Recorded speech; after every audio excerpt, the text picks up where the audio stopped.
வணக்கம். இனி நம்ம பார்க்க போகிறது என்னன்னா 1983 வந்த திரைப்படம், சூப்பர் ஹிட்டான திரைப்படம், தலைவர் ரஜினிகாந்த் அவர் நடித்த மெகா ஹிட்டான திரைப்படம் அடுத்த வாரிசு படத்தை பற்றி தான். இந்த படத்தை பற்றி நம்ம இப்போ எதுக்கு பார்க்க போகிறோம் சொல்கிறீங்களா? வாங்க பார்ப்போம். இந்த மாதிரி வேஷம் போட்டு ராணியை ஏமாத்துறியா? இந்த படம் கிட்டத்தட்ட 83 வந்த படம், 83. கிட்டத்தட்ட ஒரு 42 வருஷம் மேலே இந்த படம் ஆயிடுச்சு. ஆனால் 42 வருஷம் ஆயும் இந்த படம் வந்த மாதிரி 42 வருஷமா அப்படின்னு தெரியல. ஏன்னா இப்போ இந்த படம் ஒவ்வொருத்தர் மக்கள் மத்தியிலையும் சரி, தலைவர் ரசிகர்களுக்கும் சரி, மனசுல நீங்காத இடம் பிடித்த திரைப்படம் இந்த திரைப்படம் அடுத்த வாரிசு. ஏன்னா 42 வருஷமா தெரியல, இப்போ ஒரு புது படம் பார்க்குற மாதிரி தான் இந்த படத்தை நம்ம பார்த்துன்னு இருக்கோம். இந்த படத்தில் வர எல்லா சூப்பர் ஹிட்டான பாட்டுமே நம்ம கேட்டுக்கிறோம். எந்த ஒரு பாட்டையும் இந்த படத்தில் அப்படின்னு சொல்ல முடியாத அளவுக்கு அப்படி ஒரு சூப்பர் ஹிட்டான திரைப்படம், திரைப்பாட்டு. ஓகேங்களா? அப்படிப்பட்ட திரைப்படம் இந்த படம் இத்தனைக்கு பார்த்தீங்கன்னா ஒரு ரீமேக் திரைப்படம் தான் இது. இந்த படம் ஒரு ஹிந்தியில் ஃபஸ்ட்டு வந்த படம். ஹிந்தியை பார்த்து தான் இந்த படம் ரீமேக் பண்ண திரைப்படம். ஆனால் இந்தியில் என்னதான் ரீமேக் பண்ணாலும், ஃபுல்லாக அப்படியே ரீமேக் பண்ணாலும் அதுக்கு நிறைய கொஞ்சம் டிஃப்ரெண்ட் இருக்குது. ஓகேங்களா? டிஃப்ரெண்ட்டான திரைப்படம் தான் இந்த அடுத்த வாரிசு.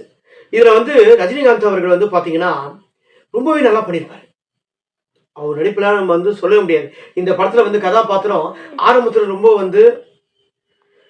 நல்லா கொஞ்சம் வசதியாக இருப்பார். அவருக்கு அவருடைய நண்பனுக்கே ரொம்ப கஷ்டப்படும் போது அவர் ஒரு கடை வச்சு கொடுப்பாரு. ஆனால் இவரோட பணத்தை பார்த்து தான் இவரோட காதலி சிலுக் சுமிதா இவரோட பணத்தை பார்த்தா லவ் பண்ணாங்களே கண்டி, இவரோட மனசை பார்த்து லவ் பண்ணல. ஒரு கட்டத்தில் இவரோட பணம்லாம் டவுன் ஆகிடுது. அந்த டவுன் ஆகிற சமயத்தில் பணம் இவரை விட்டு போயிடுச்சுன்னு சொல்லிட்டு இவர் காதல் வச்ச பொண்ணும் பணம் இருந்தால் தான் லவ் பண்ணுவேன்னு சொல்லிட்டு ஒதுங்கிடுது. நண்பன்கிட்ட சில சமயம் ஹெல்ப் பண்ண போகும்போது அந்த நண்பனும் ஹெல்ப் பண்ண முடியாத கட்டாயத்தில் ஆயிடலாம். ஸோ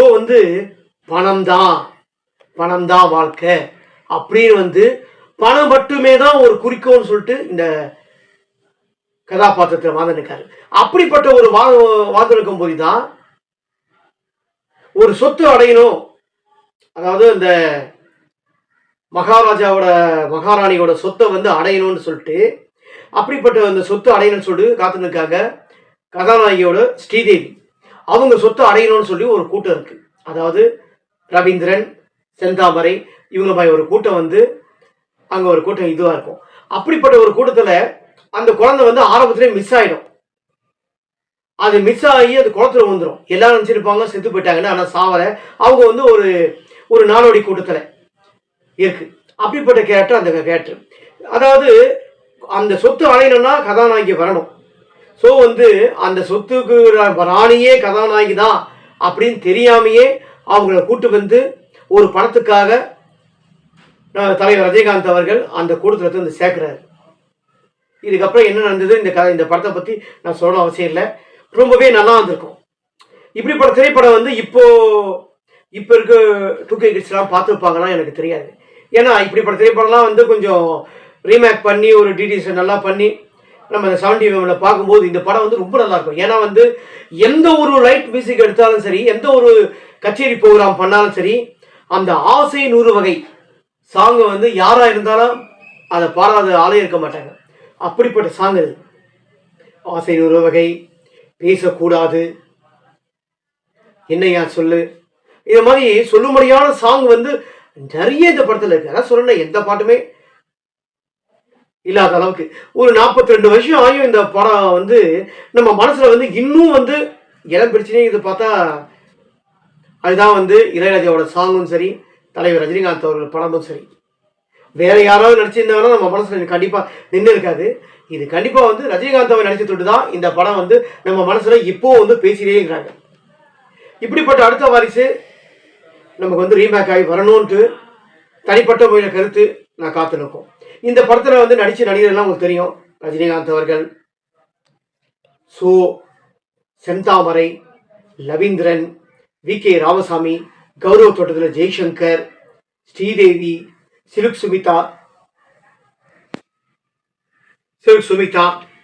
இந்த படம் வந்து டைரக்ஷன் நம்ம யாரும் உங்களுக்கு எல்லாருக்கும் தெரியும், தலைவர் ரஜினிகாந்த் அவர்களுக்கும் எல்லாருக்கும் தெரியும்.